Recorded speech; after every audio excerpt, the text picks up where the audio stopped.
Senhor Jesus, agradecemos, Senhor, este momento de estarmos aqui todos reunidos em torno desses ensinamentos, que possamos, Senhor, estar atentos a essas informações e abertos, Senhor, para colocar em prática todo o conhecimento que cada vez mais nos ajuda nessa caminhada evolutiva. Obrigada, Jesus. Com esta prece, Senhor, pedimos para darmos por iniciada a reunião do estudo da noite de hoje, segundo a tua paz e a tua harmonia. Que assim seja, graças a Deus. Vamos lá, fica à vontade. Caminho, verdade e vida, nuvens. E saiu da nuvem uma voz que dizia: Este é o meu amado filho, a ele ouvi. Lucas, capítulo 9, versículo 35. O homem, quase sempre, tem a mente absorvida na contemplação das nuvens que lhe surgem no horizonte. São nuvens de contrariedades, dificuldades, adversidades, de projetos frustrados, de esperanças desfeitas. Por vezes, desespera-se, envenenando as fontes da própria vida. Desejaria, invariavelmente, um céu azul à distância, um sol brilhante no dia e luminosas estrelas que lhe embelezassem a noite. No entanto, aparece a nuvem e a perplexidade. O toma de súbito. Conta-nos o Evangelho a formosa história de uma nuvem. Encontravam-se os discípulos deslumbrados com a visão de Jesus transfigurado, tendo junto de si Moisés e Elias, aureolados de intensa luz. Eis, porém, que uma grande sombra aparece. Não mais distinguem um maravilhoso quadro. Todavia, do manto de névoa espessa, clama a voz poderosa da revelação divina. Este é o meu amado filho, a ele ouvi. Manifestava-se a palavra do céu na sombra temporária. A existência terrestre, efetivamente, impõe angústias inquietantes e aflições amargosas. É conveniente, contudo, que as criaturas guardem serenidade e confiança nos momentos difíceis. As penas e os dissabores da luta planetária contêm esclarecimentos profundos, lições ocultas, apelos grandiosos. A voz sábia e amorosa de Deus fala sempre através deles. É muito, muito linda essa página, né? Continua aí? Não, né? Fica à Tá bom. vontade. Se quiser comentar, fica à vontade. Não, a única coisa que eu vou falar é que eu gostaria realmente de ter essas nuvens, acordar de manhã, o céu azul, o sol brilhando, mas com um arzinho assim fresquinho. E à noite, essas luminosas estrelas, conclusão, sem problemas, sem nada, é o sonho de todo mortal. Ah, vou deixar você comentar. Tá, tudo bem, vamos lá. O engraçado desse versículo é que ele não é tão simples de a gente entender, ainda mais o aspecto que Emmanuel está puxando aqui pra gente. Emmanuel pega pesada, né? Vocês conhecem como é que o Emmanuel funciona. Não tem esse negócio de ficar alisando muito, não. Ele fala realmente bem aprofundadamente os nossos desejos, né? A gente tem um desejo de ter céu de brigadeiro o tempo todo. Não vai ter desafio, não vai ter esforço, enfim, são aspectos que a gente precisa analisar e checar no nosso mundo íntimo, como cada um de nós estamos, né, imaginando a vida, imaginando o desenvolvimento. Eu fico muito. Deixa eu só ler aqui o trechinho. Eu não tenho como botar aqui na tela o versículo anterior. Eu posso até tentar, peraí. Deixa eu ver se eu consigo botar aqui na tela. Só um minutinho. Só porque tem que ler um pouquinho o versículo anterior para entender, porque ele não está comentando só esse versículo. É um conjunto de versículos. Eu não sei se na edição desse livro reduzir o versículo de propósito, eu não sei. Mas ele está comentando mais do que aparenta aí, né? Deixa eu ver aqui. Aqui, deixa eu ver se eu consigo fazer funcionar aqui.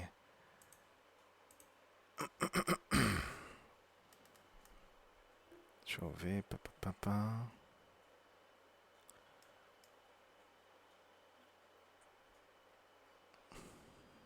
Chegou aqui a mensagem.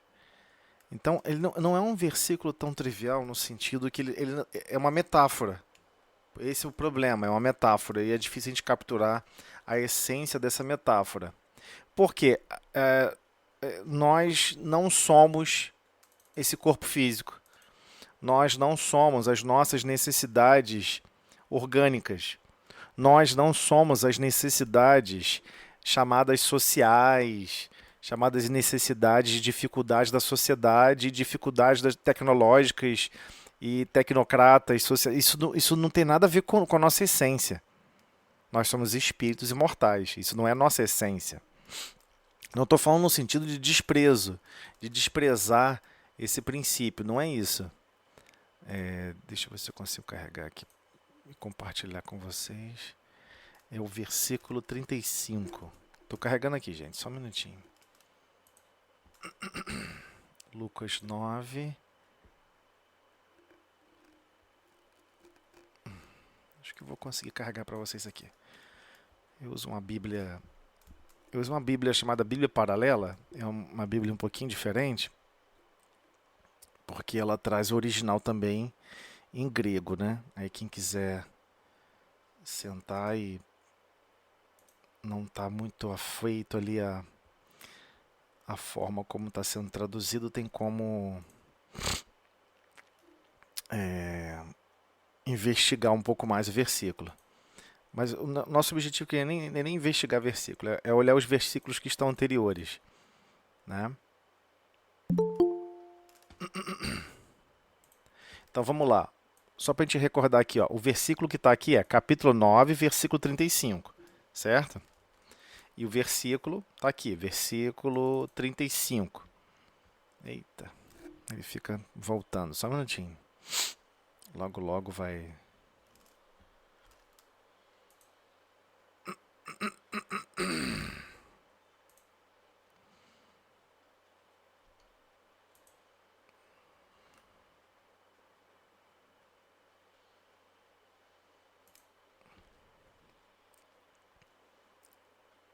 Toda hora que eu mexo aqui na tela, ela sai tudo. Então vamos lá, item 35, me perdoa. Tá assim, ó. Saíram, pois, a ver o que tinha acontecido, e foram ter com Jesus, a cujos pés acharam sentado, vestido... Não é esse aqui não. Esse é o problema aqui. Lucas. Navegar aqui é chatinho para danar. 9...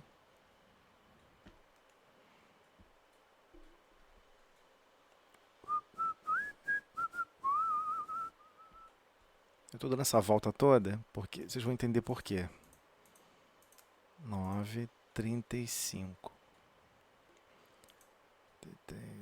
35. E da nuvem saiu uma voz que dizia: Este é o meu filho, o meu eleito. A ele ouve. Então, olha só, se a gente ler vamos ler um pouquinho o versículo anterior.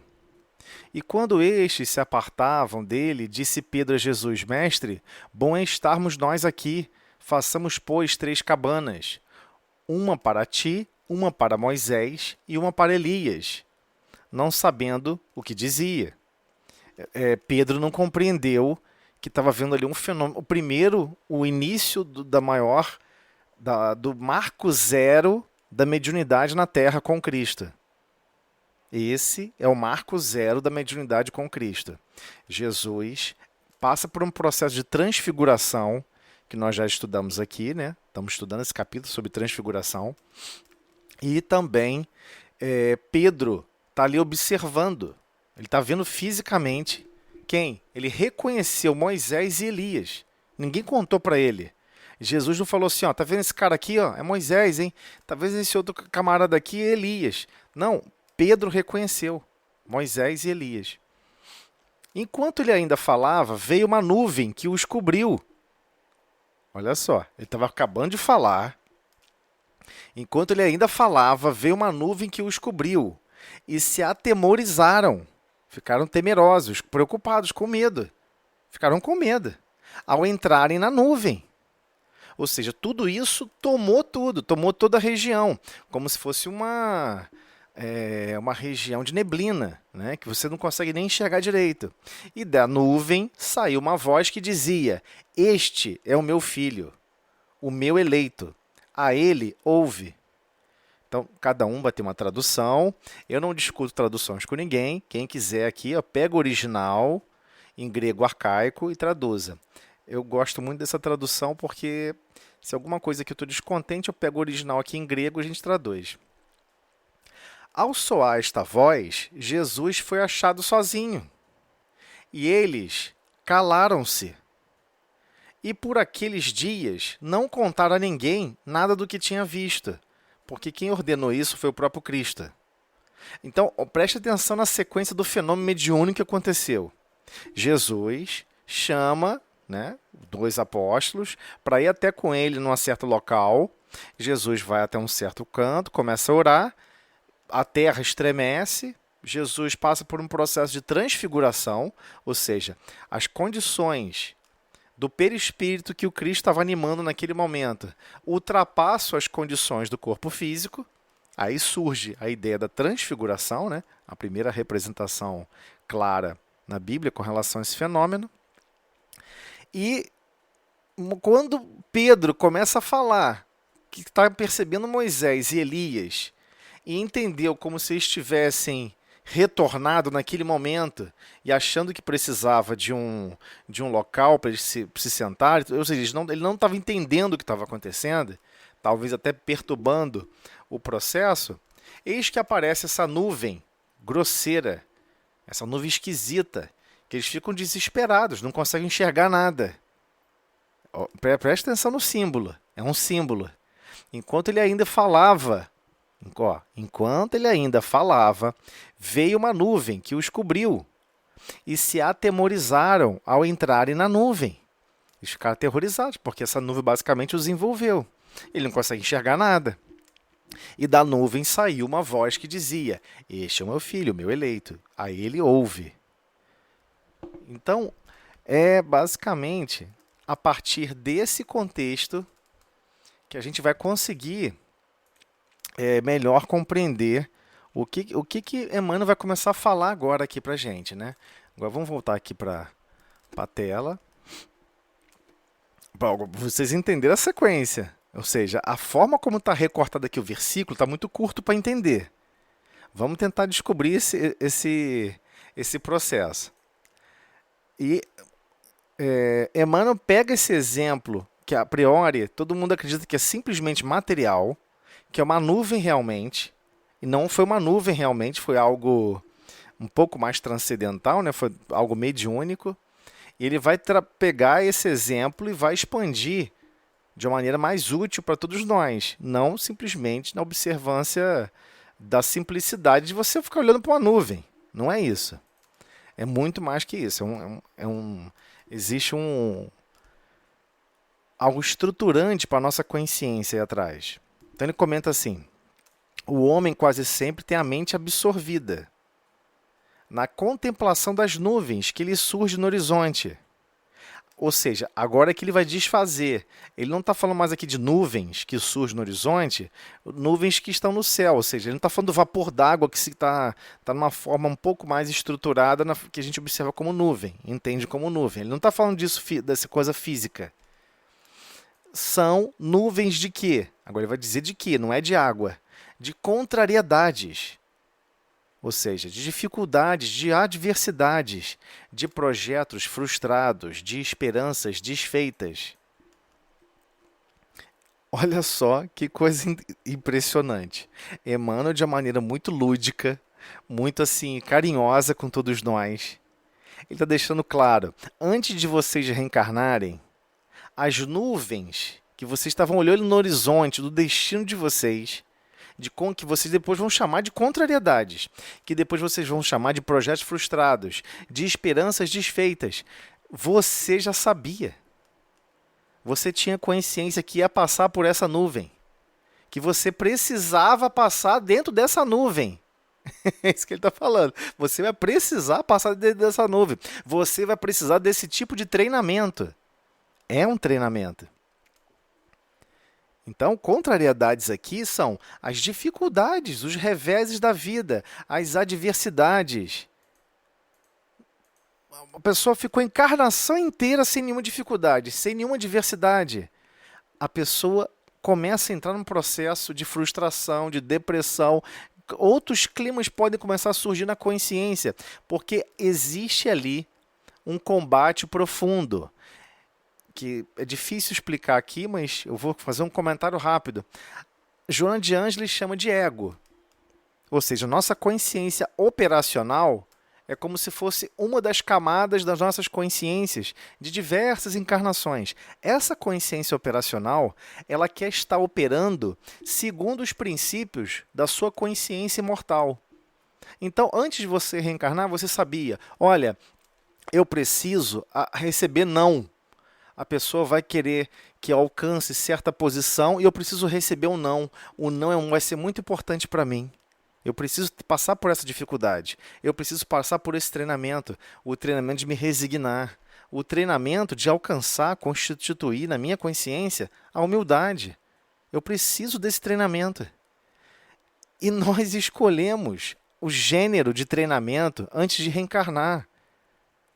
A classificação de nuvens de dificuldades, nós é que escolhemos.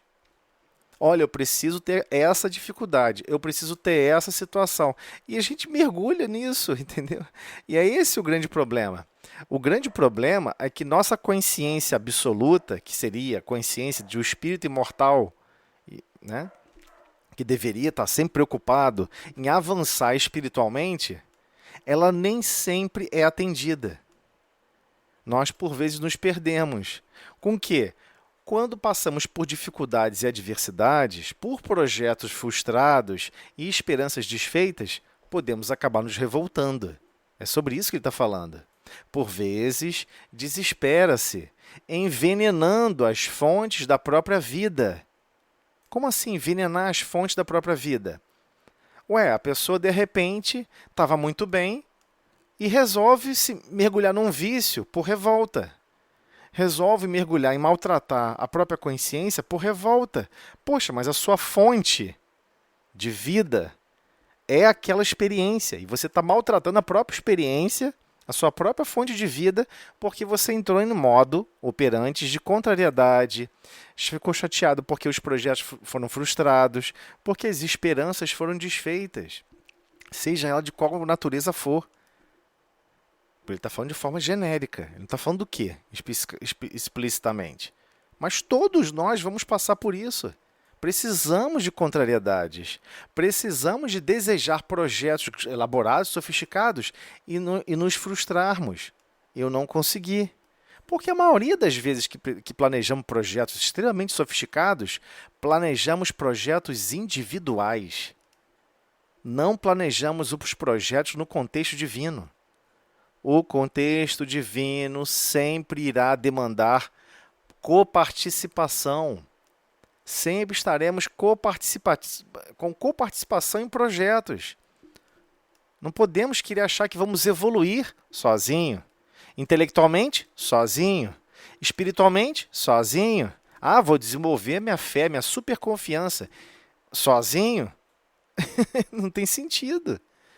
Tudo foi feito, planejado e orquestrado para operar e funcionar com todos, com todos juntos. Não existe, eu vou falar isso 1 milhão de vezes. Não, eu sei que ninguém gosta de ouvir isso, mas eu vou falar assim mesmo.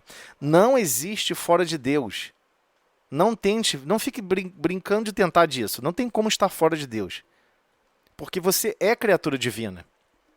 E não existe estar fora do próximo. Porque a criatura mais importante criada na criação divina é uma outra consciência.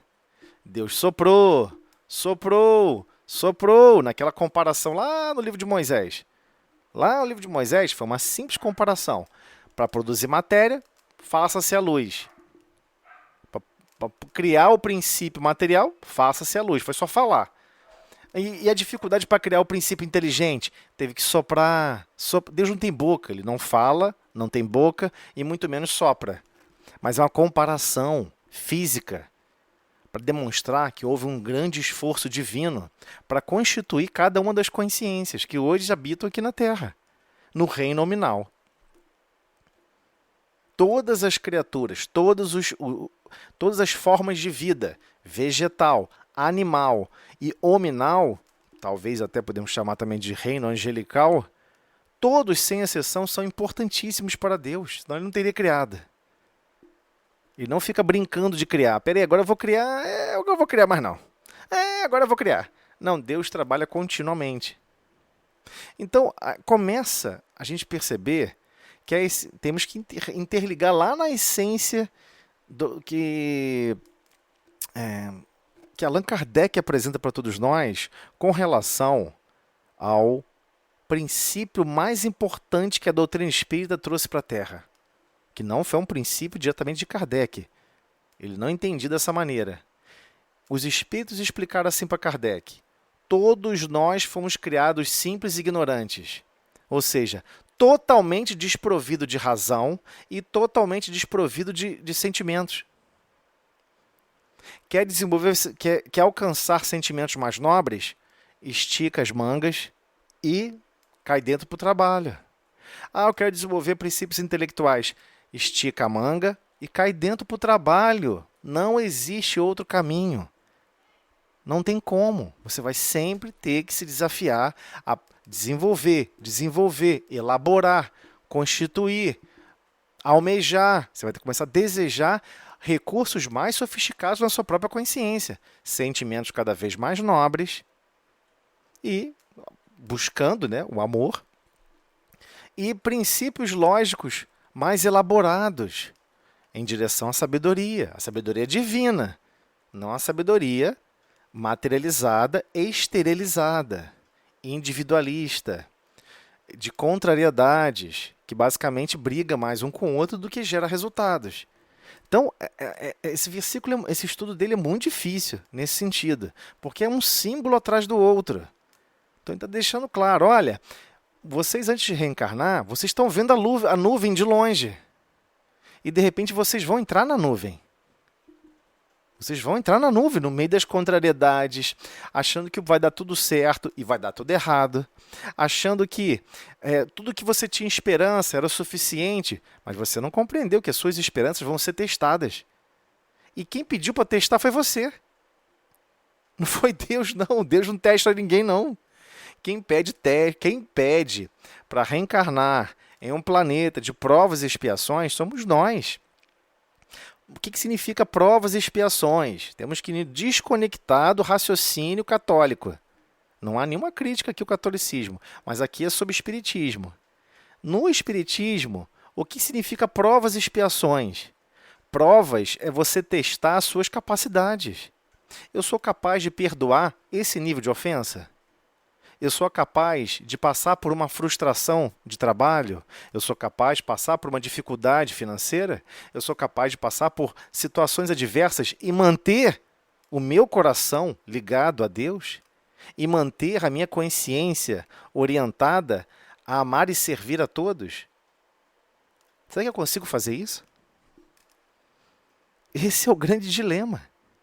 É isso que nós estamos testando, a nossa própria consciência, ou seja, nós mesmos.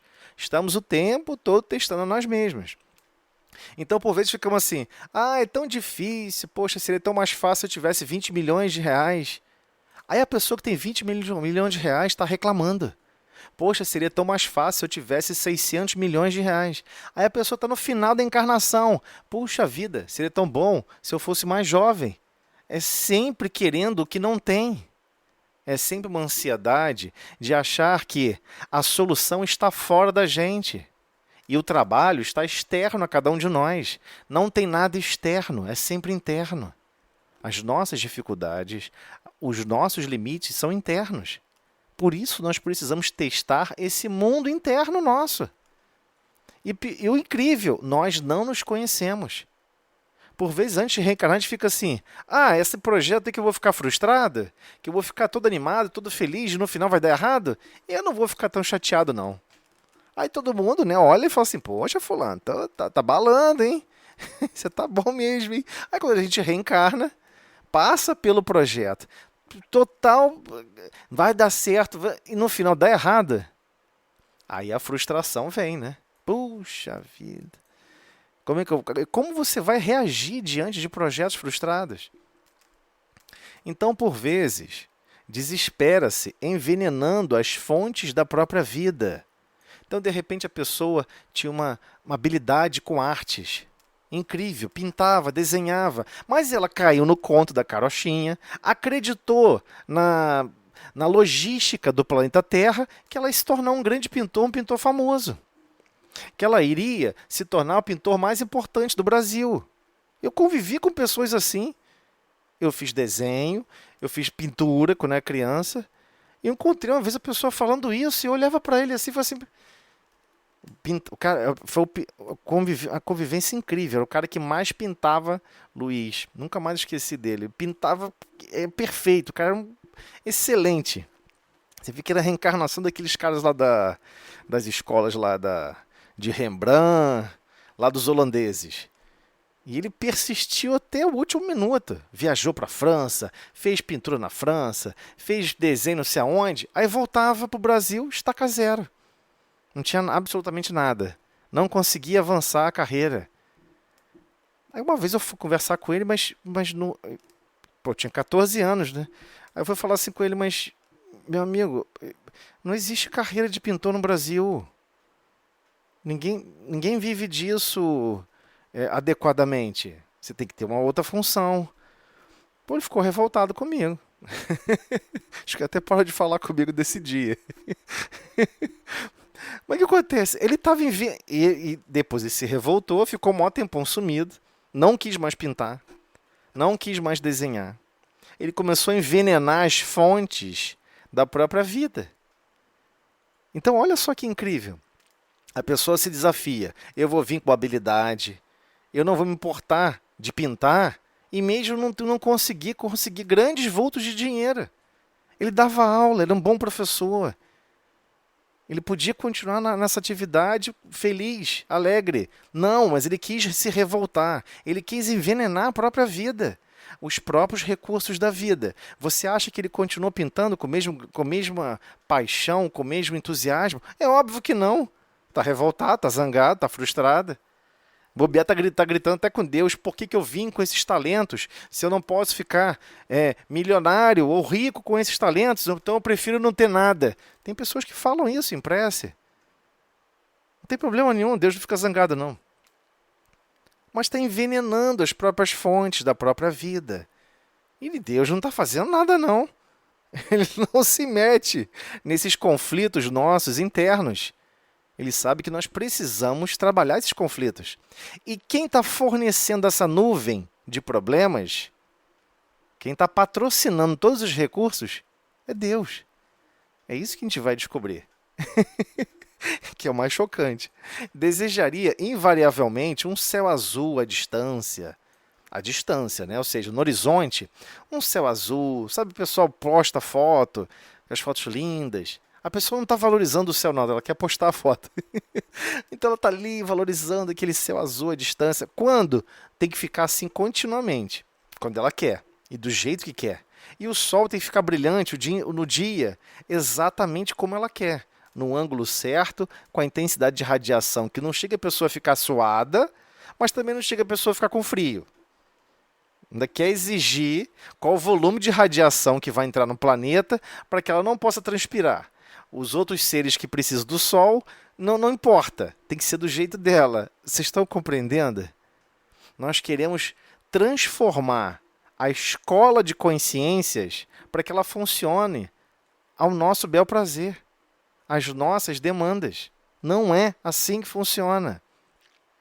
Luminosas estrelas na noite, embelezando a noite. Estrela são sóis, são sóis em outros lugares, ou talvez até em outras galáxias. Elas não estão brilhando para te agradar. E, aliás, você só vê o céu escuro porque o espaço está se expandindo. Senão seria não teria noite escura. Né? Essa quantidade toda de outras estrelas na proximidade aqui da Via Láctea tornaria a noite totalmente clara. Mas como o espaço está se expandindo, né? Aí a intensidade luminosa é menor. Esse mecanismo também tem um propósito, também tem uma função. Tudo isso funciona propositalmente. Existe um princípio para transformar as nossas consciências. Todo esse recurso, toda essa constituição física do planeta, toda essa física, dessa lógica extremamente complexa, ela está operando para transformar e educar todas as consciências para amar e servir em todos os outros lugares das galáxias. Nós não estamos sendo treinados para ficar aqui eternamente. Isso aqui é só um estágio. Depois nós vamos ser arremessados para lugares onde os desafios são muito superiores. Onde o nosso desafio de manter o nosso pensamento coerente, coparticipativo, participando da solução em conjunto, amando estar resolvendo problemas em conjunto, são pré-requisitos para trabalhar nas galáxias afora. Não tem como você trabalhar na vinha do Pai sem funcionar como o Pai quer que você trabalhe. Né? Já cansei de bater nessa tecla, vou bater até o último minuto. Jesus explicou como que nossas consciências têm que se transformar. Nossas três obrigações. A obrigação que nós temos para conosco mesmo, para com o próximo e para com Deus. Pedir, buscar e bater. Pedi e abrir-se-vos-á. Buscais e achareis. Batei e abrir-se-vos-á. O que ele quis dizer com isso? Não era do ponto de vista físico. É do ponto de vista espiritual. Você vai pedir caminhos para transformar a sua consciência. E quando você estiver nesses caminhos, que são essas nuvens espessas, você vai perceber as necessidades de transformações e vai se transformar. E vai perceber o quanto que você achava que conseguiria perdoar, que conseguiria compreender, que conseguiria ser mais sensível em certas situações, e você descobre que você não foi possível, não conseguiu. Você não tem experiência ainda suficiente em compreender, em perdoar, e você começa a querer trabalhar essas mazelas interiores. Você pediu o caminho. Você que pediu o caminho. Né? O que você deve pedir toda noite antes de dormir? Solução dos seus problemas? Mas os seus problemas são os problemas espirituais que estão na nossa consciência, que é egoísta, que nós somos orgulhosos, que nós somos prepotentes, que nós somos, de certa forma, narcisistas, e por aí vai. A gente tem que transformar isso. Então, tem vários estágios de transformação. Para poder tratar essa transformação, você tem que pedir um caminho. Senhor, eu não me aguento mais. Eu sou impaciente, eu chego em casa cansado, eu fico triste, eu fico chateado. Se alguma coisa cai no chão, eu reclamo porque eu tenho que abaixar. E eu acho que isso não é um teste. Eu acho que isso não é uma prova. Prova na ideia de teste, gente. Está testando a nossa consciência, está testando a nossa habilidade de nos esforçarmos em situações adversas. Ok? Essas são as obrigações para conosco mesmo.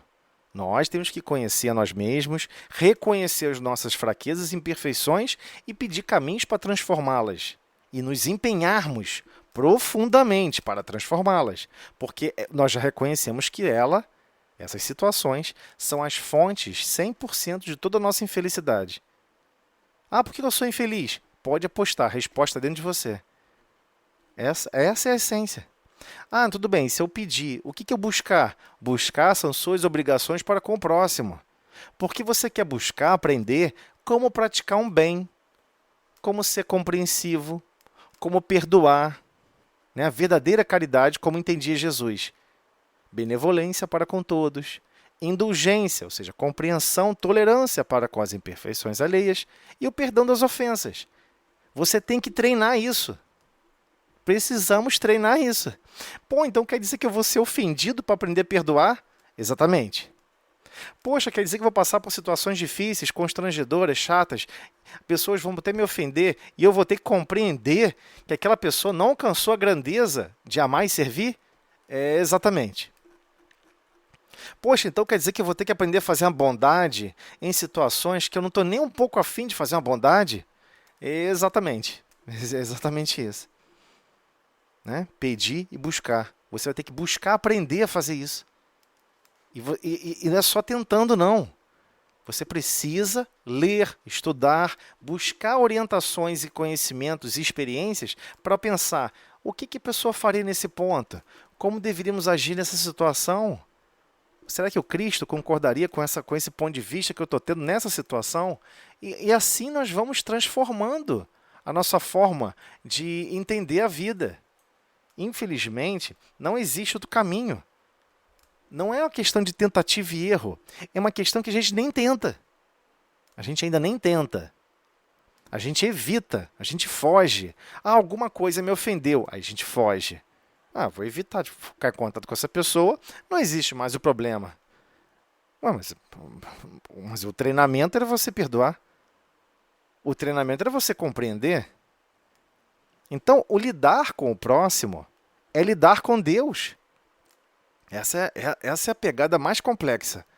E a pior que a maioria não gosta de ouvir. Eu quero buscar uma religião. O que significa religião? Essa parte central do vocábulo. Religare. Eu quero buscar me religar. Religar a Deus? Eu quero me religar a Deus. Ué, mas sabe onde tem? Sabe onde Deus está mais próximo de você? Primeiro, dentro de você mesmo. Segundo, dentro do próximo. Dentro do próximo. Eu queria tanto fazer uma coisa importante para Deus. Faz para o próximo. É reflexo direto. É isso. Por isso que eu sempre falo, não faz sentido aquela frase. Qual é o primeiro mandamento da lei? Amarás o teu Deus de todo o teu coração, de toda a tua alma, de todo o teu espírito, de todo... E vai inventando mais partes de você mesmo. E alguém depois agregou, né? Ainda lá na tradição judaica. E até o próximo como a ti mesmo. O que Jesus trouxe de novidade foi: amai os vossos inimigos. Porque lá atrás que eles imaginavam, próximo, sou eu que decido quem é meu próximo. Né? E não foi muito bem assim que Jesus explicou. Próximo é todo aquele que se aproxima de você. Promova uma bondade, faça alguma coisa em prol do próximo. Especialmente os que estão mais próximos no lar. Você consegue ser bondoso ou bondosa com alguém que está próximo no lar? Você consegue ser compreensivo? Você consegue perdoar? Então são esses aspectos que nós estamos treinando. E as nuvens de complexidade, de perplexidade, irão nos tomar. Irão nos tomar. Porque no começo a gente vai ficar perturbado. Perplexidade no sentido de perturbação. Caramba, essa pessoa enche minha paciência. Essa pessoa não me entende. Essa pessoa me maltrata. Você vai ter que treinar, promover uma bondade para essa pessoa. Você vai ter que treinar, compreender. Você vai ter que treinar, perdoar. Só que você precisa aprender a fazer isso. Por isso é pedir e buscar. Você vai ter que buscar esse aprendizado. Esse aprendizado. Então tem momentos do dia a dia que você está aprendendo. E tem momentos do dia a dia que não está aprendendo, né? Você está realmente checando o quanto que você já consegue realizar uma bondade em condições adversas. Mas o que significa bater? Bater a porta do pai é pedir trabalho. Naquela época, no judaísmo antigo, basicamente nas tradições mais antigas, as pessoas batiam uma na casa da porta da outra. Posso cuidar do seu quintal, do seu jardim? Aí você entra, pode sim, te dou um trocado, beleza, a pessoa vai trabalhar. Só que você entrava para trabalhar, você perguntava: Senhor, como você gosta do seu jardim? Como você quer que eu cuide do seu jardim? Você não pode tratar o jardim como se fosse seu. Só que isso se perdeu com o tempo, a gente perdeu o contato com essa tradição hebraica e a gente não entendeu o que significava bater a porta. Nós perdemos essa sensibilidade, porque a gente não tem batido na porta de ninguém. Você não pode bater a porta de alguém e falar assim, posso pintar a sua casa? Eu sou pintor. Ah, sim, quanto é que você me cobra? Ah, R$ 90, tal, né? 160. Aí você começa a pintar tudo torto. Tudo alucinado, cores esquisitas. O cara, peraí, o que é isso? Você vai pintar a cor que você quer? Não, tem que ser do meu jeito, é assim. É isso que vem acontecendo com a gente. Nós, nos projetos divinos, e todos são divinos, todo projeto reencarnatório é um projeto divino. Nesses projetos divinos, a gente quer escolher como quer funcionar. A gente quer escolher como vai viver, a gente quer escolher como vai operar, sem se preocupar o que Deus aguarda de mim nessa situação, nesse contexto. O que Ele está guardando do meu contributo, a minha contribuição para esse grupo, a minha contribuição para com todos que me rodeiam. Nós temos que nos questionarmos sobre isso. Principalmente na prece. Deus não vai falar conosco, mas nós podemos falar. Eu acho que eu tenho que me empenhar mais. É um processo, né? Oração vem de oros, né? Acho que todo mundo já lembra disso, né? Oração vem de oros, de você falar. Fala, põe para fora para você mesmo se ouvir. Poxa, eu acho que eu tenho que me empenhar mais com esse grupo. Outro dia eu podia ter feito isso, eu podia ter feito aquilo, eu podia ter posto lixo na rua, eu podia ter lavado a louça para todos com mais alegria, com mais empenho, com mais amor, admirando a louça, admirando quem fabricou aquele processo, admirando a fabricação de cada talher. Olha que aço inoxidável maravilhoso, 304. A gente lava, bota ele na água e está lá intacto. A camada de passivação em torno desse aço continua protegendo ele. E ele está ali servindo e cuidando de todos nós. E eu estou podendo limpar ele novamente para que todos os outros da casa possam utilizar. Temos que ter contentamento, alegria de servir a todos. Sempre, o tempo todo. É a nossa essência. É a fraternidade. Então, pedir, buscar e bater são treinamentos que nós vamos ter que exercer dentro dessas nuvens. Dentro dessas nuvens, das nuvens de contrariedade, de dificuldade, de situação difícil. Então, por isso que ele comenta, no entanto, aparece a nuvem e a perplexidade. Por que ele imaginava, né? Pô, estou numa situação aqui com Cristo, né? Todo religioso pensa isso, né? Toda pessoa que busca uma religiosidade pensa isso. Poxa, eu estou aqui numa situação aqui junto com Cristo, eu vou lá, eu frequento uma casa espírita, eu frequento um grupo religioso, eu faço prece a Jesus, eu estou fazendo a minha parte, né? Mas esse é o conceito católico apostólico romano. Roma obrigava você, né? Essa religião passou a pertencer ao Império Romano, obrigava você a dar contributos para a estrutura funcional da Terra, que se dizia representante religiosa, até enviado de Deus. Só que todos foram enviados por Deus, todos são filhos de Deus. Então a questão é, o que você está fazendo para a parte mais importante da criação divina, que é o próximo? Esse é o grande mistério. Nós ainda não identificamos que o próximo é uma criação divina extremamente importante para Deus. Deus se preocupa profundamente com cada uma dessas criaturas. Eles são extremamente importantes. Foi um trabalho hercúleo para Deus criar cada uma dessas consciências. Então, né, olha só a situação que Pedro passou. Ele estava lá, muito bem, tranquilão. Pô, viu Moisés, viu não sei o quê. Começou a achar que tinha que fazer o quê? Alguma coisa material.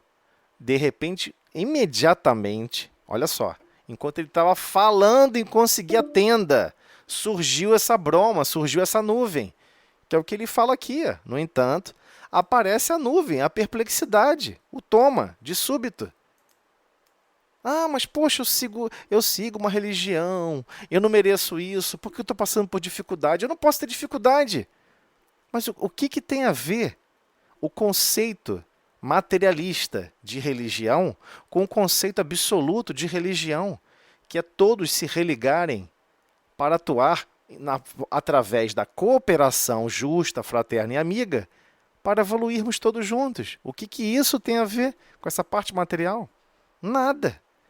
Porque os nossos treinamentos individuais, as nossas dificuldades, as nossas limitações precisam ser sobrepujadas, precisam ser ultrapassadas. Temos que conseguir pular esse muro das nossas dificuldades, das nossas limitações.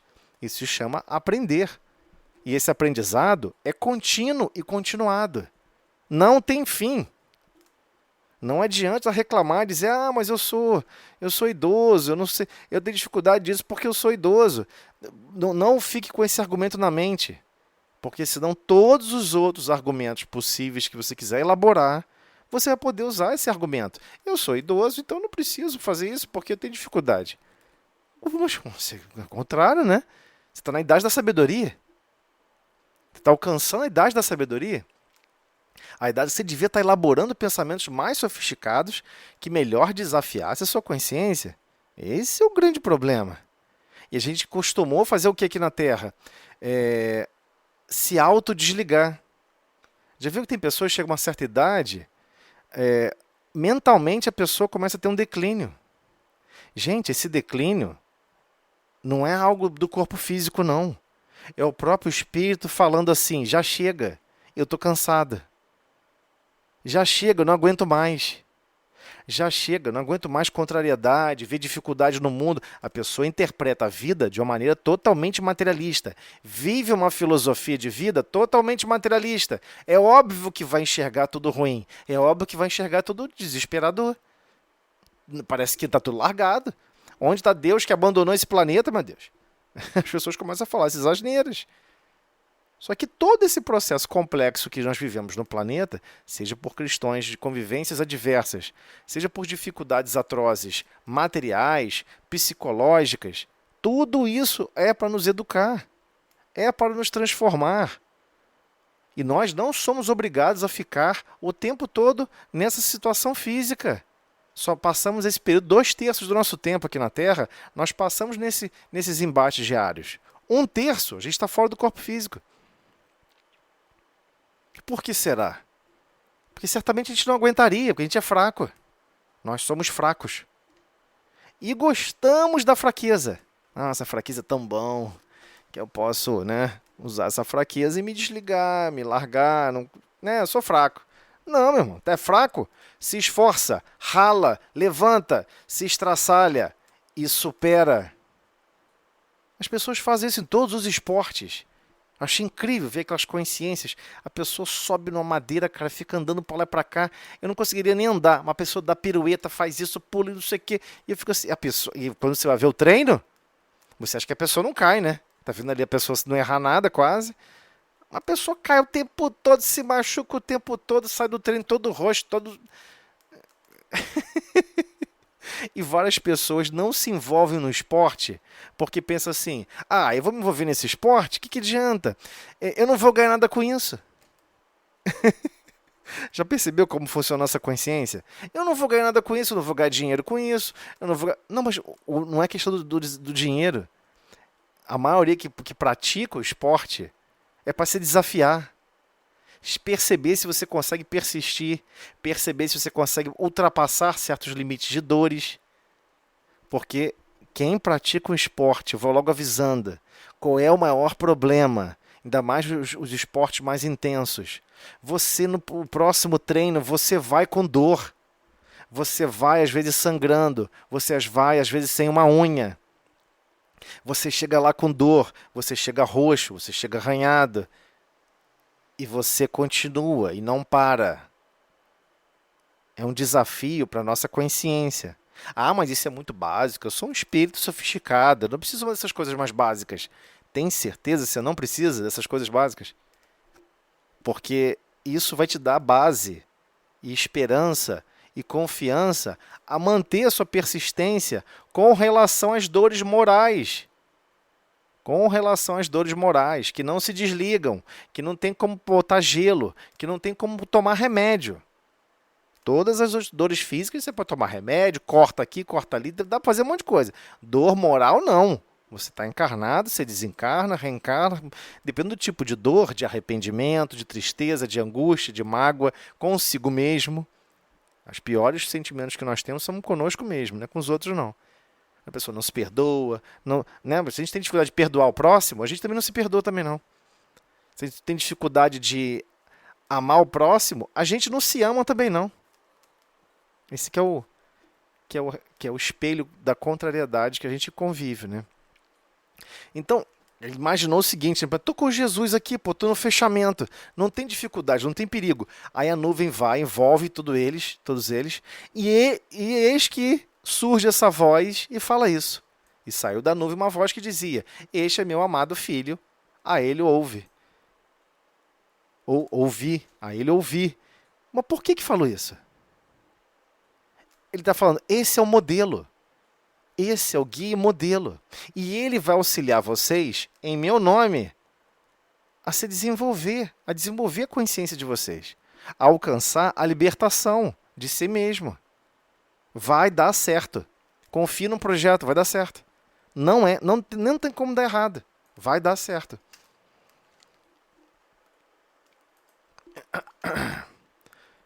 Então ele continua, é conveniente, contudo, que as criaturas guardem serenidade, calma, equilíbrio e confiança nos momentos difíceis.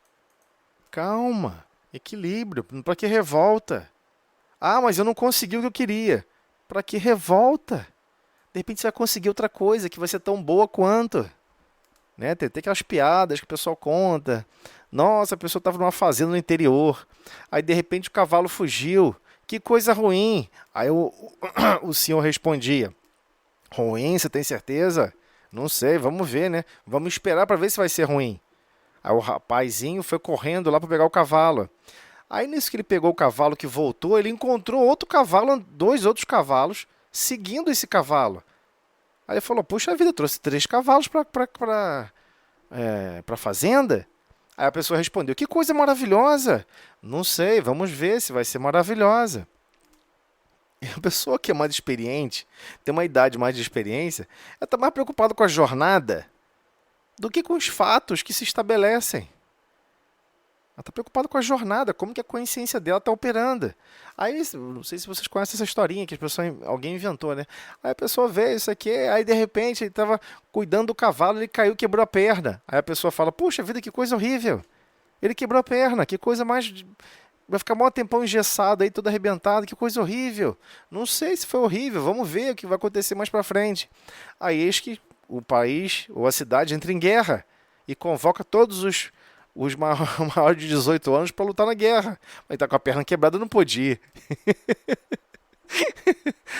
A gente não sabe como vão ser as trilhas do destino. Então se empenhe a esperar o melhor, a ter uma percepção melhor da vida, a sentir a vida de uma maneira melhor, né?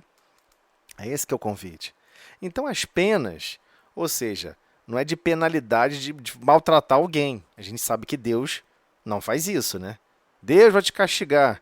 Deus não castiga. Isso é coisa, invenção humana. As penas, ou seja, as dificuldades que são orientadas nos nossos destinos, para que a gente possa suplantar essas dificuldades e os dissabores, ou seja, as aflições, contrariedades, da luta planetária contém esclarecimentos profundos, lições ocultas, apelos grandiosos. A voz sábia e amorosa de Deus fala sempre através deles. Olha que incrível, fala através dessas dificuldades.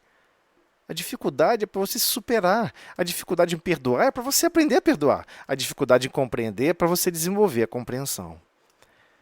Bem, o tempo acabou. Eu vou abrir outra sala. A gente continua na sequência, tá bom? Vou mandar o link para vocês. O grande problema... Nem sempre é com essas pessoas. Não necessariamente. Não, quando você não precisa reconhecer que são essas pessoas. Se você já está com a sua consciência direcionada, eu vou amar a todos que surgirem no meu caminho com a intensidade como se eu tivesse que amar 10 mil vezes mais. Você vai se empenhar mais. É isso. As nossas dívidas são dívidas de amor. Não são dívidas de Pois dor, não. é. Aí a gente vai estudando e a gente percebe ainda que a gente ainda está num grau de evolução que a gente não ama de verdade. O nosso amor ainda é egoísta. Não, A gente mas ama pensando em receber algo em troca. Ou exato. então para reparar alguma coisa. Não, Eu entendo que a gente vai evoluir. mas é super natural isso, tá? É super natural. Você também não começou, por exemplo, você começou a estudar matemática na primeira série. Alguém chegava e falava: resolve esse problema aqui de Pitágoras. Resolve aqui esse problema, essa tangente aqui, cossecante. Cadê? Faz aqui a integral da secante. Cadê? Quero ver a derivada do cosseno. Ninguém fazia isso com você na primeira série.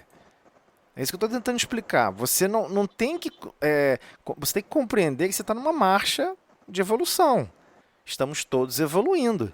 Então, enquanto você não ama totalmente, enquanto você não ama na grandeza que você gostaria de amar, você ama de uma maneira fragmentada. Você ama de uma maneira mais próxima a certos limites. Por exemplo, tem pessoas que só amam se sentir acolhida, se sentir envolvida. Não tem problema nenhum. Ambas estão treinando o amor. Ah, mas eu só amo se tiver um prazer sexual maravilhoso. Se não tiver, eu não amo, não.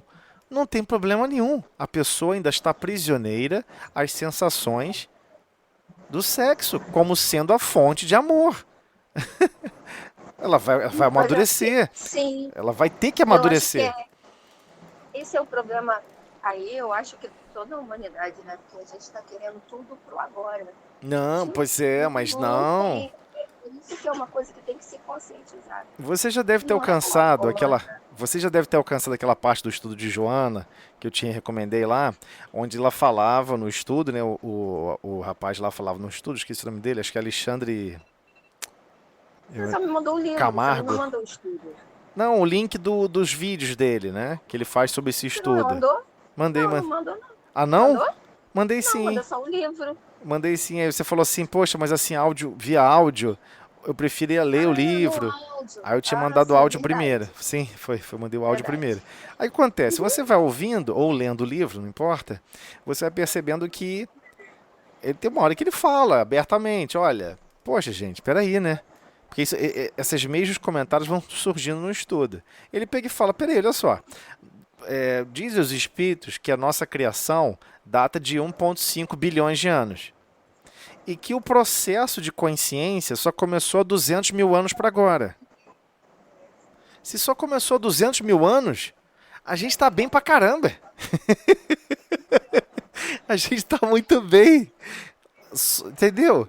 Levou Eu tô 200 na mil. parte da culpa. Não, Como, não, mas aí a como culpa. que não? Tô lendo, né? Tô lendo ainda o livro, Isso, mas mas aí. você percebe o quanto isso é profundo. Como que a Sim. gente, o estudo que a gente, como que a gente ainda está no raso ainda? Não chegamos lá, na essência da coisa. Não, ainda não. Pelo menos é isso que Então, eu tenho aprendido. Mas por eu exemplo. estou aprendendo também a ter calma. Sim, mas por exemplo, a doutrina espírita existe há quantos anos? 157 anos, vai? A mixaria de tempo. Né? Ou seja, quem reencarnou nas encarnações anteriores, né, não teve contato com o espiritismo. Ok? Não teve. Então vamos pensar agora do ponto de vista de quanto tempo você teve contato com ideias religiosas que só implantou culpa na sua consciência. É basicamente todo o tempo. Sim. Se você não se sentisse culpado o tempo todo, é que seria estranho. Mas se Até o você... sofrimento de Jesus, eles põem culpa, que para isso a gente precisa reparar. porque Jesus sofreu, a culpa é tua. Exatamente. É uma coisa meio doida. Mas olha só, você vai observar isso dentro da doutrina espírita também, tá? Você vai observar palestrantes falando isso, estudos das pessoas falando isso. E a gente tem que respeitar aquela consciência, ainda está presa a esses ideais que só existe progresso por culpa e sofrimento. E tem pessoas que vão acreditar nisso por mais 10, 20 mil anos. Não tem jeito, você não tem como desligar isso na pessoa. A pessoa colocou isso na mente dela e ela gosta. E o pior é que quando a gente gosta de culpa e quando a gente gosta de sofrimento, a gente acha que isso estar nos outros também é bom. Não estou falando que é o seu caso, não. Não, sim, eu tô entendendo. Você entendeu? É esse o problema do psiquismo humano. O nosso pensamento ele é muito raso. E os nossos sentimentos são mais rasos ainda. Nós já evoluímos como o livro dos Espíritos nos explica, né? Toda encarnação nós estamos evoluindo intelectualmente. Agora, os sentimentos é uma busca. Você tem que buscar isso com muito mais afinco. E aí começa o problema. Estamos já extremamente defasados. Evoluímos bastante intelectualmente, mas diversos aspectos não temos sensibilidade. Poxa, se eu for insensível às minhas dores, eu vou ser insensível às dores dos outros. Poxa, se eu acho que Deus pune e castiga, eu vou achar natural punir e castigar os outros. Tem pessoas que vivem assim esse conceito. Pega os filhos, bate nos filhos, castiga os filhos, maltrata os filhos. Pô, mas se Deus está fazendo isso, ele espera que eu faça isso também, né? Cria princípios lógicos na cabeça sem nenhum tipo de sentimento nobre, justo. Não consegue compreender os princípios da lei unificada, né? A lei de justiça, amor e caridade. Não consegue compreender isso. Então, assim, fica muito complicado sem avançar os sentimentos. Só que a escola de sentimentos, ela tá aberta para todos. Só que você só entra se você quiser. Então tem pessoas que ficam em negação com os próprios sentimentos durante décadas. E depois cria uma série de sofrimentos inúteis. Que depois, se a pessoa parar para fazer, né, aquela avaliação, o que eu avancei nos últimos 3.000 anos com relação a esse sentimento, com relação a esse sentimento de carinho, com relação a esse sentimento de se importar para com todos, aí a pessoa percebe que não conseguiu avançar muito.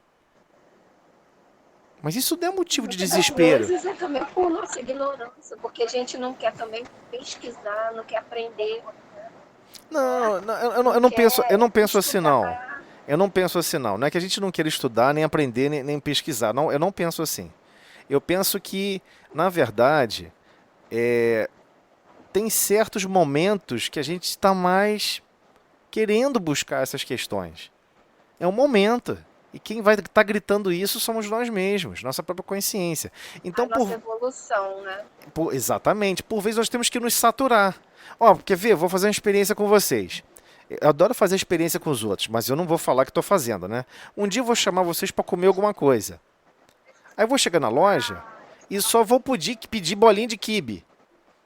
Aí mais um prato de bolinha de quibe. Bolinha de quibe. Alguém vai levantar e vai falar assim: poxa, eu não aguento mais comer quibe, não tem outra coisa aí não? Com relação aos nossos sentimentos. Primeiro a ter coragem, né? Não, mas é normal, porque os nossos sentimentos também são assim. Vai chegar uma hora que nós vamos ficar saturados. Poxa, queria tanto ter uma sensação de um amor mais profundo por alguém e de alguém ter um amor mais profundo por mim, porque é uma questão, uma via de mão dupla. É uma construção de coparticipação, onde o seu contributo tem sempre que ser primeiro. Você tem que amar, você tem que se empenhar em ter sentimentos nobres, justos e valorosos, mesmo em situações adversas. É esse o grande problema, né? Então, gente, ficou claro aqui a página? Ela é pequenininha, parece que é simples, mas não é simples. Esse livro inteiro, ele é um pouco mais filosófico, entendeu? Ele não é muito assim direto, ele é mais pesado, tá bom? Vamos lá, deixa eu botar o outro livro aqui. Gente, mas alguém quer falar mais alguma coisa? Alguém queria falar mais alguma coisa aí que eu sei, hein? Oi, boa noite para todo mundo. Boa noite. Eu vi você abrindo o microfone.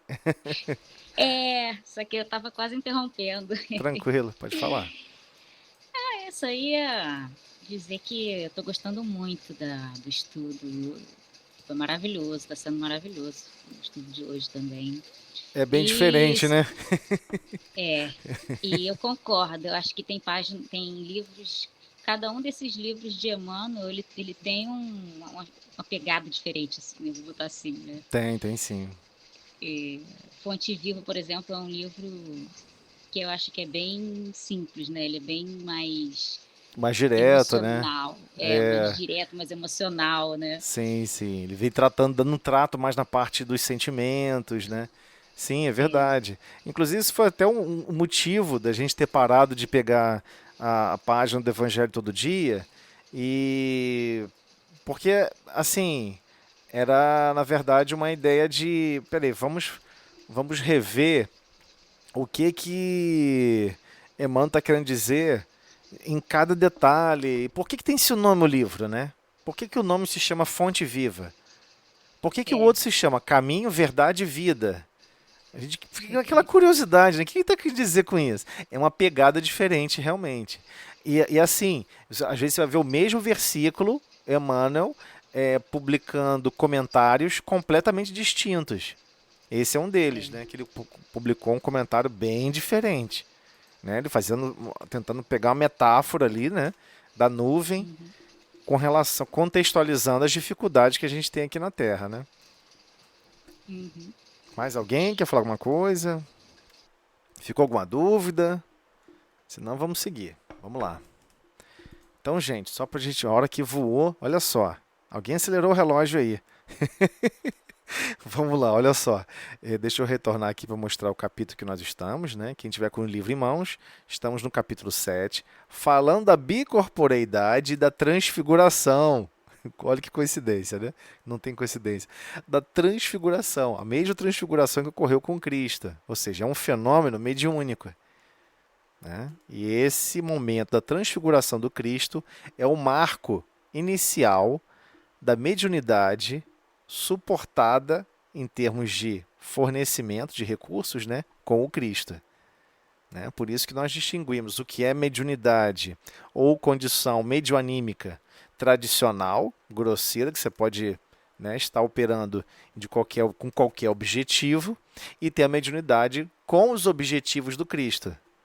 Com os objetivos do Cristo. São situações bem diferentes, né? Porque a mediunidade em si é a interação de duas consciências trocando informações. Essa troca de informações entre duas consciências, estejam ambas encarnadas, um encarnado, outro desencarnado, ou ambos desencarnados, que acontece muito, né? Continua sendo mediunidade, porque ele captura a ideia do intercâmbio, né? Para chamar de mediúnico, para chamar meio de comunicação, né? Com relação à parte de animismo, ou seja, os movimentos que você consegue promover e alterações que você consegue executar com a sua consciência, manipulando o seu próprio perispírito, executando outras funções fora do corpo físico, é uma reação anímica. Não tem um segundo elemento de consciência. Tá? Daí essa palavra medioanímica. Então hoje ninguém mais está interessado em fazer distinções para separar as coisas. Então nós chamamos de medioanímico. No passado é que havia um preconceito contra o animismo, mas já não existe mais esse preconceito. Todo mundo está mais consciente aí desse processo. Então, seguindo aqui a sequência, estamos no item 124, vamos dar seguimento. Concebe-se que o corpo possa tomar outra aparência de dimensão igual ou maior do que lhe é própria. Como, porém, lhe será possível tomar uma de dimensão menor, a de uma criança, conforme acabamos de dizer? Kardec era muito enfático em perguntar as questões: para onde foi essa matéria, né? Vai encolher? O que aconteceu? Neste caso, não será de prever que o corpo real ultrapasse os limites do corpo aparente? Ele sempre com raciocínio bem físico-analítico, né? Por isso mesmo que tal se pode dar. Não dizemos que o fato se tenha produzido, apenas reportando-nos a teoria do peso específico. Né? Aqui está errado, tá, gente? O livro, alguém traduziu errado do francês, é massa específica, tá? Não existe peso específico, aqui é massa específica. Teoria da massa específica. Quisemos fazer sentir, que é o que as pessoas vulgarmente chamam de densidade, né? Massa específica é quilograma por dividido por metro ao cubo. Tá bom? Isso aqui é só elevado ao cubo. Isso aqui que a gente chama de massa específica. Por que específica? Específica em relação ao volume, né? Unidades de massa por unidades de volume. Sempre que você divide isso, você tem massa específica, né? Você tem fluxo específico, aí você sabe que é fluxo volumétrico. Enfim, só para entender a palavra, né? Porque de onde vem essa massa? Vulgarmente chamado de densidade, né? Apenas reportando-nos a teoria da massa específica, quisemos fazer sentir o peso aparente havera podido diminuir. Quando ao fenômeno em si, não afirmamos que nem a sua possibilidade, nem a sua impossibilidade. Todos nós sabemos que a massa não se desconstrói, né? Tem vários princípios físicos que são respeitados, são leis físicas. A massa não vai sumir, né? Alguma coisa pode se transformar, mas simplesmente desaparecer a massa do corpo físico, não, né? É isso que ele está tentando explicar. Quanto ao fenômeno em si, não afirmamos nem a sua possibilidade, nem a sua impossibilidade. Dado, entretanto, que ocorra, as circunstâncias de se lhe não oferecer uma solução satisfatória, de nenhum modo o infirmaria. Importa se não esqueça que nos achamos nos primórdios da ciência e que ela está longe de haver dito a última palavra sobre esse ponto, como sobre muitos outros. Kardec sempre enfatizou isso. Eu sempre acho muito belo essa forma que ele trata os assuntos. Eis aqui uma explicação. Esta não é a única, esta não é a melhor, essa é uma delas. Possivelmente isso irá evoluir, irá surgir outras explicações mais profundas. Kardec sempre deixou tudo muito em aberto e não falar, ó, isso aqui é a palavra final. Ele sempre evitou fazer isso. Aliás, as partes excedentes poderiam ser perfeitamente tornadas invisíveis.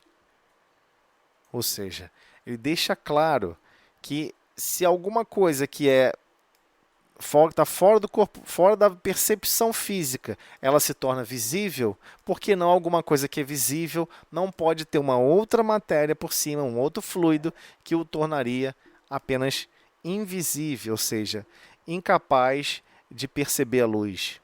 Que é isso que nós vemos, né? Você não vê a parede, você vê a luz que vem da parede até seus olhos. Você não vê o guarda-roupa, você não vê um teto, você não vê o chão. Você vê a luz que reflete dele, né? Nós estamos habitando um corpo físico cheio de sensores, né?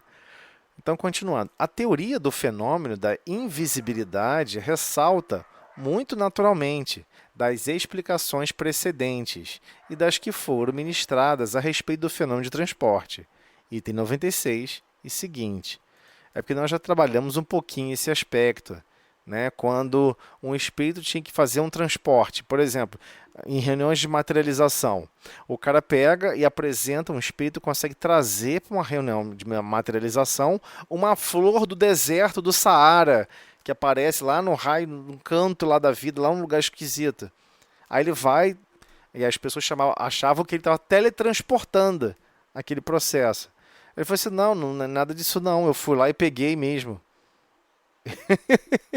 Ele foi lá fisicamente, pegou a flor, ou seja, ele gastou energia, gastou fluido universal dele próprio, gastou algum outro fluido de algum outro médio que estava em volta, manipulou esses dois fluidos, conseguiu interagir com essa matéria, pegou essa matéria, envolveu com esse fluido e conseguiu transportar até o local onde ele está agora, no caso da reunião.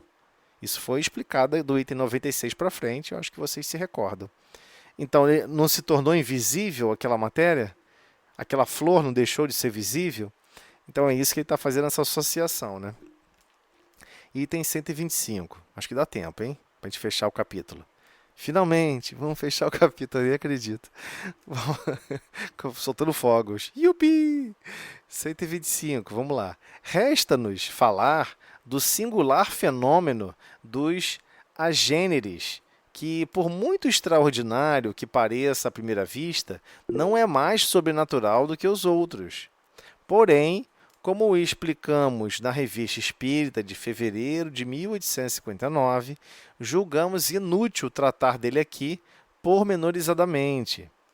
Diremos tão somente que é uma variedade da aparição tangível. É o estado de certos espíritos que podem revestir momentaneamente as formas de uma pessoa viva, ao ponto de causar completa ilusão, né? Porque isso vem do grego, a privativo e gene, genomai, gerar, que não foi gerado.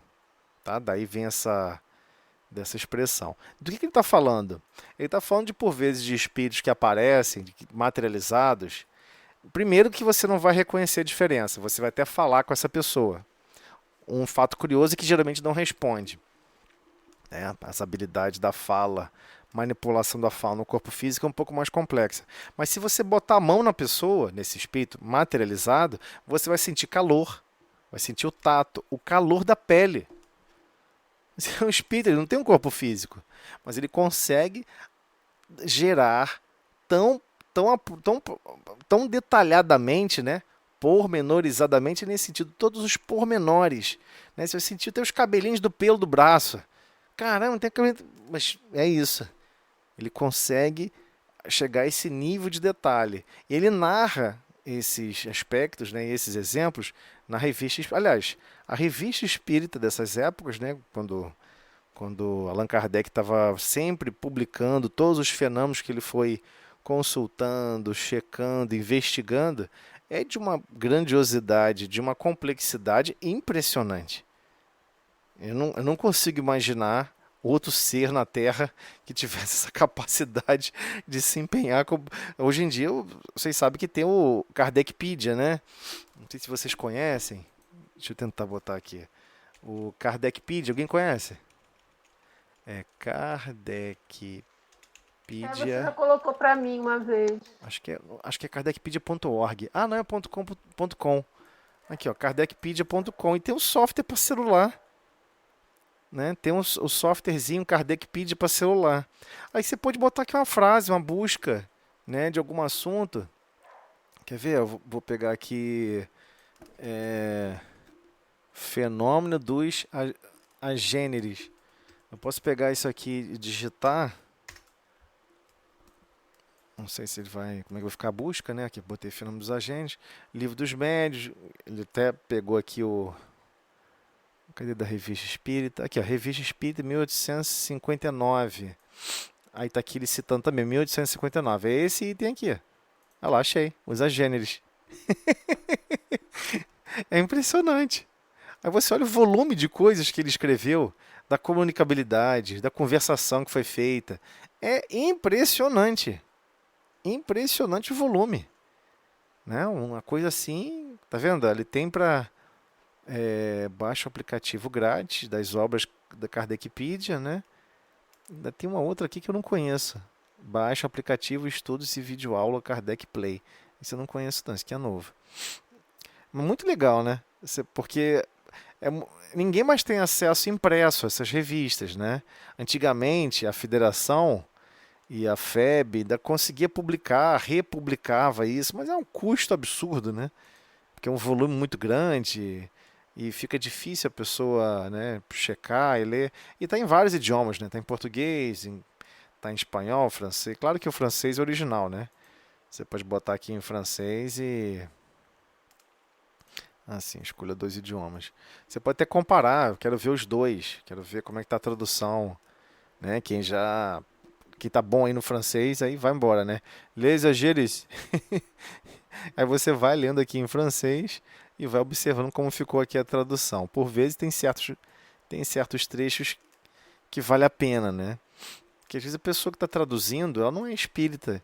Ou, de certa forma, ela pode ser até um pouco meio que espiritualista. Então, por vezes, a tradução fica um pouco mais tendenciosa. Vale a pena, às vezes, caçar e ler com mais calma, né? Esse aqui é o original em francês, né? Publicado por Kardec. Mas já tem, tá vendo? Tem japonês. Acho que isso aqui. Não. Chinês e japonês, né? Tem também chinês e japonês. Deixa eu ver aqui se é. É isso mesmo. Tem já em chinês e japonês. É isso aí, gente. Alguém quer fazer alguma pergunta? Ficou alguma dúvida? Alguém? Não? Então, gente, conseguimos concluir, inacreditavelmente. Concluímos o capítulo 7. Vamos iniciar um novo capítulo. E esse capítulo, ele é fantástico. Fantástico. O capítulo 8 do Laboratório do Mundo Invisível. Eu adoro esse capítulo. Na verdade, eu não vou mentir. A maioria das vezes que eu estudava o livro dos médios, eu adorava pular para esse capítulo. Sempre gostei muito desse capítulo, né? Do Laboratório do Mundo Invisível. Você fica querendo saber mais sobre manipulação de fluidos, né? Conhecer mais as especializações dos fluidos, entender as suas derivações, os seus detalhes. Aí a curiosidade realmente é aguçada, né? Mas é isso, gente. Se ninguém tem mais nada para falar, nenhuma pergunta, nenhum comentário, vamos então encerrar, né? Lúcia não falou nada, não estou entendendo a Lúcia. Ô, Lúcia. Oi. Tudo Mas bem? tô prestando atenção. Tá tudo bem, graças a Deus. Isso aí. Então tá bom. Quer fazer a prece pra gente de encerramento? Faço sim, faço sim. Então vamos lá. Senhor Jesus, nosso mestre, agradecemos, Senhor, por esse estudo. Pedimos por todos nós aqui presentes, Senhor, que possamos, né, absorver esses ensinamentos, guardar, né, em nossas mentes e procurar estudar sempre mais, né, para que a gente possa entender, né, e aplicar tudo em nós mesmos, né. E nós só temos que agradecer, Senhor, toda ajuda, todo amparo, toda misericórdia de todos nós, Senhor. Muito obrigado, Jesus, graças a Deus. Senhor Jesus, com esta prece, pedimos por encerrada a reunião do estudo do Livro dos Médiuns da noite de hoje, na tua paz e harmonia. Que assim seja. Boa noite, pessoal.